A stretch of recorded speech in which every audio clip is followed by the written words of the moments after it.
killer instinct. You see, Shannon Sharp?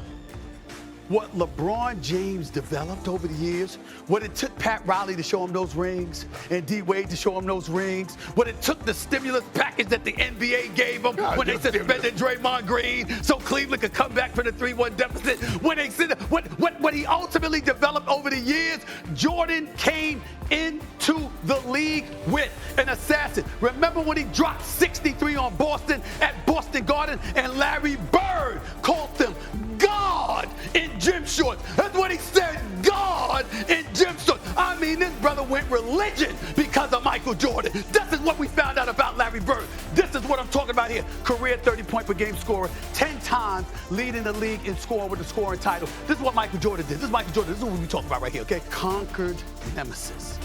You see, Isaiah and the Detroit Pistons beat up on Michael Jordan and the Chicago Bulls for years. Who did Michael Jordan beat to finally get to the finals? It was them. When he went into the finals, I know that Magic was older and Vlade Divac and all of that stuff. Okay, that's fine. That's your first title. Remember when they were comparing him to Clyde Drexler and he had to take Clyde Drexler out in the Portland Trailblazers? Remember when they were talking about Charles Barkley in Phoenix and then ultimately Dan Marley and Kevin Johnson, who ultimately became the mayor of Sacramento, for crying out loud, because Kevin Johnson was big time. It didn't stop Michael Jordan from being Michael Jordan. 6 finals. 6 MVPs, that's what he brought to the table. And then after retiring and coming back, he beat Karl Malone and John Stockton twice, and Gary Payton and Sean Kemp. Not Sean Klump, Sean Kemp. That's what he did, staying power. You see, he didn't have to go to Miami. He didn't have to go to Cleveland. He didn't have to go to LA. He didn't have to contemplate going to Golden State. He didn't have to sit up there and recruit dudes to come. What he did was they built from within. They built from within. That's what they did, okay? And Scottie Pippen helped get the, you remember that migraine headache that Scottie Pippen had? All of a sudden, he got rid of that. Horace Grant Baldwin, all of these cats. B.J. Armstrong and Steve Kerr and John Paxson, the big three. You took Luke Longley and Scott Williams. And really? What this Michael Jordan we talking about here, okay? Now, LeBron ain't had a nemesis because the league changed. Got a little softer. Your definition of a nemesis was Roy Hibbert and Paul George and those unbeaten.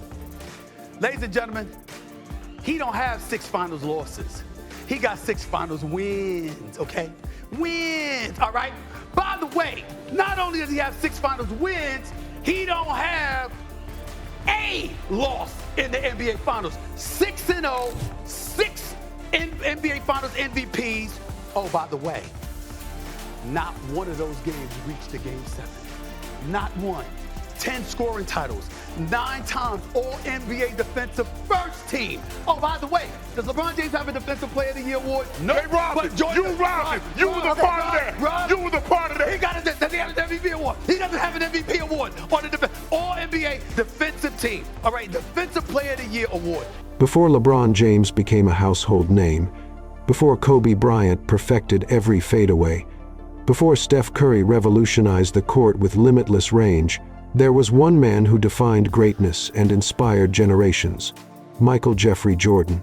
This is not a debate about who has the most points or the longest career. This is about who set the bar so high that the game itself revolved around trying to catch up. Stephen A. Smith said it loud and clear. Jordan is not just the GOAT, he is the blueprint, the foundation, the mold from which the modern game was built. No matter how many stats LeBron racks up, or how many rings other stars chase, they are all chasing the shadow of a man who did it first, did it harder, and did it with a level of dominance the NBA may never see again. In this video, we break down 12 brutally honest quotes from Stephen A. Smith that expose the gap between Jordan and every other name mentioned in the GOAT conversation. If you're tired of revisionist history, if you believe in greatness that didn't need to be manufactured or sold, if you stand for a legacy that echoes across continents, then hit that like button, subscribe to NBA Hoops TV, and drop a comment below, letting the world know why Michael Jordan set a bar no one can touch. Stephen A. opens the floodgates of truth by saying what everyone from Jordan's era already knew: there was never a comparison. Anyone who played in the late 80 seconds and 90 seconds will tell you flat out that Michael Jordan was not just the best, he was untouchable. His aura, ability, and impact put him so far ahead of the competition that pretending it was close was pointless. When Stephen A., says Jordan, was head and shoulders above them all, he's not exaggerating. He's reminding us of the respect and helplessness opponents felt when facing MJ. Larry Bird called him God disguised as Michael Jordan. Magic Johnson admitted Jordan had surpassed them all. The league bent to his will, the rules evolved because of him, and, most importantly, no one questioned it. That kind of reverence doesn't exist anymore. Today, we have debates, social media campaigns, and fabricated narratives about chasing the ghost in Chicago. But in Jordan's prime, there were no ghosts, just one man haunting the entire league. The fact that Stephen A. still has to say this decades later proves how stubborn some are in accepting the truth. Jordan's greatness wasn't up for discussion, it was common knowledge. Anyone who lived through it knows there was Jordan, and then there was everybody else. Stephen A. throws the hardest punch when he questions how we even arrived at a point where LeBron's name is mentioned in the same breath as Jordan. He directed this at Scottie Pippen, a man who shared every inch of the battlefield with MJ. This isn't about points or stats padded in meaningless games. It's about the cold reality of legacy. When Jordan was on the court, no one wondered who the alpha was. He demanded the spotlight and owned the moment. He shattered dynasties, humiliated superstars, and did it all without asking for help from another city. LeBron has incredible longevity, but he's also had moments of doubt, defeat, and failure on the biggest stages. When Stephen A. asks how LeBron is even in the same conversation, he's voicing what many fans feel deep down. This generation has tried so hard to elevate LeBron that it forgets to respect the man who gave them the model to imitate. Jordan never switched teams to chase a ring. He made the Bulls the standard. LeBron chased greatness. Jordan defined it. That's why every time we compare the two, it feels forced, political, like we're insulting the very legacy that made basketball what it is. The truth is hard for some to swallow, but Stephen A. spits it out with no filter. Jordan is the name everyone is trying to reach, and most haven't even started climbing. When Stephen A. agrees with Jay Williams that Michael Jordan should have zero regrets, it's not just admiration, it's validation. Jordan lived the career every player dreams of. He left nothing on the table. 6 trips to the finals, 6 victories, 6 finals MVPs. He never saw a game 7 inches the finals because he didn't let it get that far. That's perfection. That's domination. That's why he can sleep at night knowing he gave the game everything and left as its undisputed king. When you look at LeBron's career, what do you see? Missed finals opportunities, championship losses, super teams that didn't work, a legacy still trying to prove itself with every passing season. Jordan doesn't need validation. He walked away on top twice and still came back to show the world he could drop 40 at 40. That's how you leave a legacy. Stephen A. knows the weight of that. He's not just talking as a fan, he's speaking from decades of covering the game, watching players struggle with regret, doubt, and legacy management. Jordan had none of that. He played with an edge, a fury, a competitive psychosis that made every possession a war. That intensity doesn't create regrets, it creates legends. Legends don't ask what if, they say I did. Stephen A. Smith makes it crystal clear. When you talked trash to Michael Jordan, you weren't poking a bear, you were digging your own grave. That man didn't just play basketball, he hunted, stalked, and devoured. Open your mouth around Jordan, and he'd make sure you never forgot it. That's not folklore, that's documented history. Ask Clyde Drexler, Gary Payton, or Byron Russell. They all tried to poke the lion and got mauled on national television. Jordan turned slights into slaughter. This quote from Stephen A. isn't about trash talk. It's about how Jordan wired his mentality to dismantle anyone who dared challenge him. He didn't just want to beat you, he wanted to erase you. When Smith says Jordan wants you, he means Jordan took every insult personally and responded with devastation. That killer instinct wasn't for show, wasn't curated for social media, wasn't a brand, it was who he was. You trash-talked Jordan, and you triggered the most relentless competitor the sport has ever seen. That mentality is extinct today. Players laugh with opponents before games, exchange jerseys, and hug. Jordan did none of that. He wanted to punish you for stepping on the court. This is why he was feared. This is why Stephen A. continues to hammer this truth. No one has matched Jordan's ruthless focus. LeBron may have his highlights, Kobe may have mirrored the footwork, but no one replicated the fury that lived inside Michael Jordan. That fury made champions back down, teammates rise up, and the entire league bend to one man's obsession. This wasn't basketball. This was domination. When Stephen A. says Jordan came into the league with an assassin's mentality, he's not using hyperbole, he's documenting a reality. From the moment Jordan laced up his sneakers in Chicago, he arrived like a force of nature, slicing through veterans, dismissing egos, and announcing his presence with every dunk, every mid-range jumper, every defensive lockdown. The term assassin isn't just about his scoring, it's about his mindset from day one. Jordan saw the game as a battleground. He studied opponents, identified weaknesses, and struck with precision. He didn't look for help or hide behind teammates. He took the ball, the responsibility, and your soul with it. Stephen A. is honoring a truth the newer generation forgets. Jordan didn't grow into greatness, he was born with it. That intensity, sharpness, and fire didn't develop slowly. It exploded immediately. LeBron had potential when he entered the league. Jordan had purpose. That's a monumental difference. While players today need time to develop their bodies, build chemistry, or figure it out, Jordan already knew who he was. A killer with a mission. This mindset separated him from every other player then and still does today. When you watch Jordan's highlights, you feel something different. A coldness, a ruthlessness, a hunger. He wasn't trying to impress, he was trying to conquer. That's what Stephen A.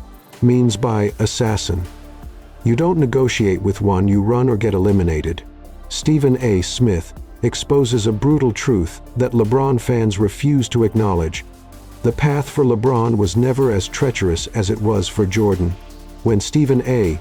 says LeBron never had a real nemesis, he's not diminishing LeBron's accomplishments, he's showing how different the eras were.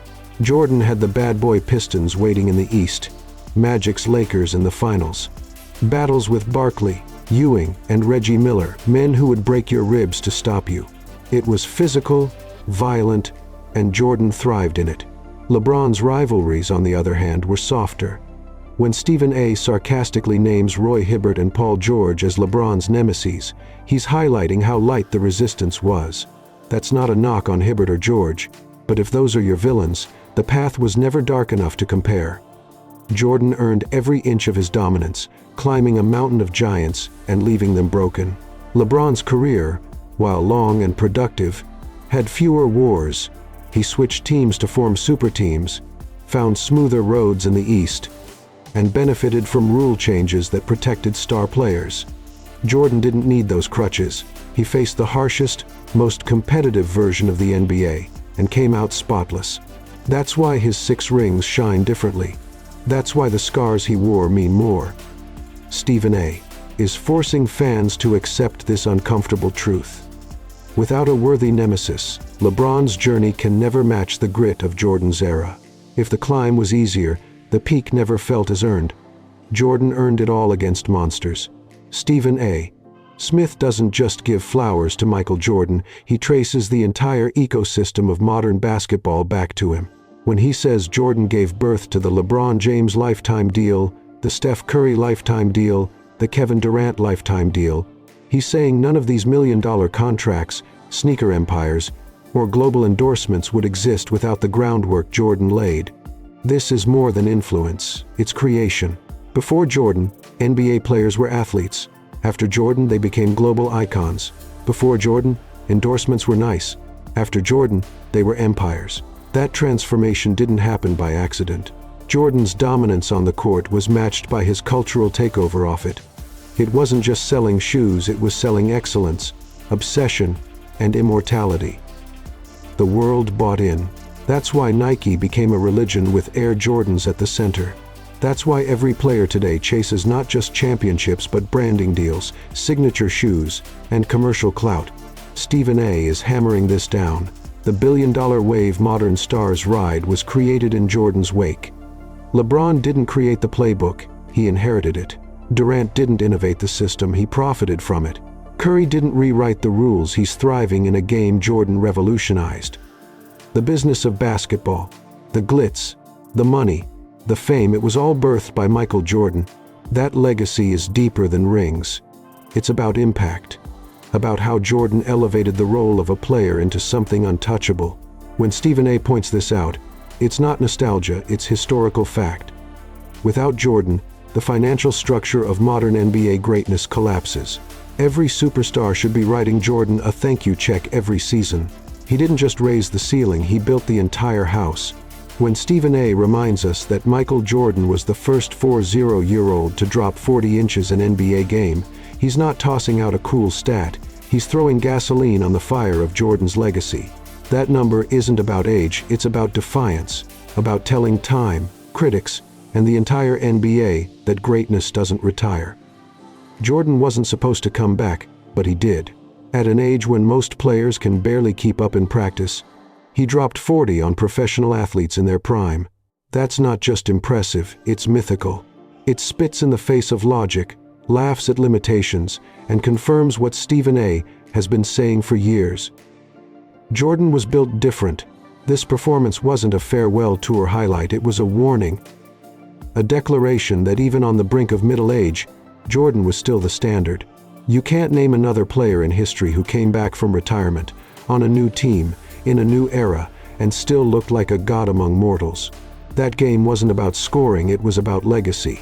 It was Jordan's way of saying the bar is still here, and none of you are touching it. Not LeBron, not Kobe, not anybody. Because greatness doesn't fade or slow down, it burns hotter with time. That's the truth Stephen A. is pointing to. Jordan didn't just play basketball, he challenged the rules of aging and won. Stephen A. Smith delivers a brutal shot when he declares someone is an imitator, not an originator. You don't need a name to know who that shot is aimed at. The modern stars who borrowed Jordan's style, copied his mannerisms, took his blueprint, and called it their own. Imitation may be flattery, but it's not invention. Stephen A. is reminding everyone that while many may play like Jordan, dress like Jordan, or brand themselves like Jordan, they'll never be Jordan. You can't copy creation. You can't duplicate revolution. Jordan did things the league had never seen. He brought elegance, brutality, finesse, and cold-blooded determination that turned basketball into art. Everything players do now, the fadeaways, signature shoes, mental warfare, global branding came from Jordan. He did it first, best, and in an era built to break you, not protect you. LeBron may have more assists, Kobe may have mirrored the moves, but none originated the spirit that drives the modern NBA. That came from Jordan. When Stephen A. says imitator, he's telling fans to look deeper. Don't be fooled by highlights or distracted by stats. Ask who inspired it all. That answer is one man, the man who walked so every other star could run, who dominated before social media, super teams, or friendly rivalries. Jordan didn't just play the game, he authored the manual. Now everyone is reading from it, hoping to capture a fraction of what he had. But a copy is never the original. That's what Stephen A. means. Jordan set the bar by being the bar. Stephen A. expresses deep frustration when he says, it saddens him that we have to travel across the ocean to hear the truth about Michael Jordan, that he is the greatest ever. This isn't just commentary, it's a plea to remember who built the foundation of everything basketball has become. It's heartbreaking that a nation so obsessed with the NBA can forget the man who shaped it. Jordan is celebrated in Italy, revered in Asia, studied in Europe. Yet in his own backyard, people are too quick to prop up the next superstar, crown the next king, argue for the next legacy. Stephen A. says this is not just wrong, it's disgraceful. If the rest of the world sees Jordan as the standard, why are we debating?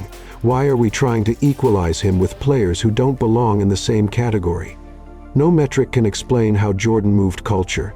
No statistic quantifies the psychological grip he held over the league. No comparison can define what he meant to the game, not just as a player, but as an icon. That's why it hurts to see his greatness debated. While we bicker over rings and efficiency ratings, fans in other countries simply bow in respect. They see what Stephen A. sees. Jordan isn't just a memory, he's a monument, the standard for the present, the aspiration for the future. Forgetting that is forgetting the soul of basketball. Stephen A. is emotional because the man who gave us everything is being measured against players who inherited a league he built. That should make every basketball fan angry. To forget Jordan is to lose the heartbeat of the game. In another emotional punch, Stephen A. makes it clear that it's not just sad, it's shameful that the declaration of Jordan as the greatest ever echoes from Italy instead of roaring from America. The greatest player in basketball history, the face that turned the sport into a global empire, is more celebrated on foreign soil than in the country that made him. What does that say about us? What does that say about the state of the conversation? Stephen A. is right to be furious.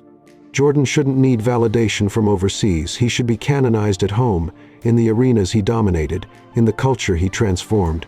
Instead, we get caught up in what-ifs, maybe LeBron, and constant revisionism. But go to Italy, China, or any country that fell in love with basketball because of Jordan. The truth is simple, pure, loud.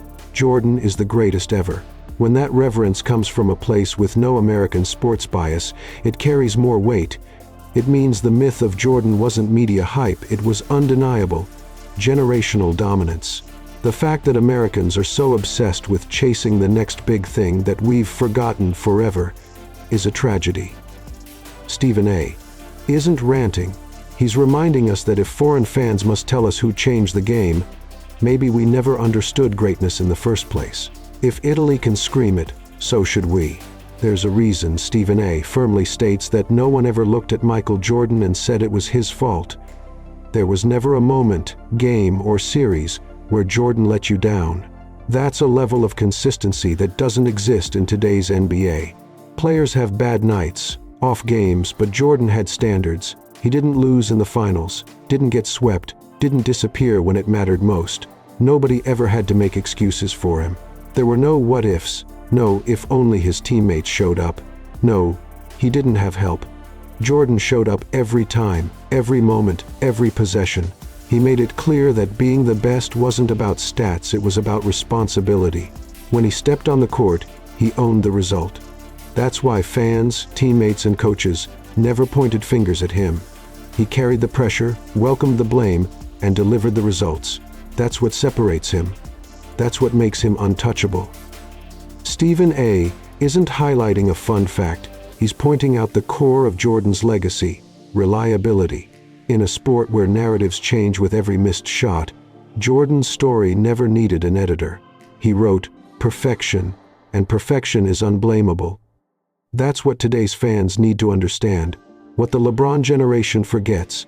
It's not about how long you play, it's how you play when the lights are brightest. Jordan never needed defending because his game did all the talking. Stephen A. Smith's message across every quote is a war cry, a bold, unapologetic declaration that Michael Jordan is more than the greatest basketball player of all time. He's the origin, the architect, the godfather of everything this league has become. From the way players move,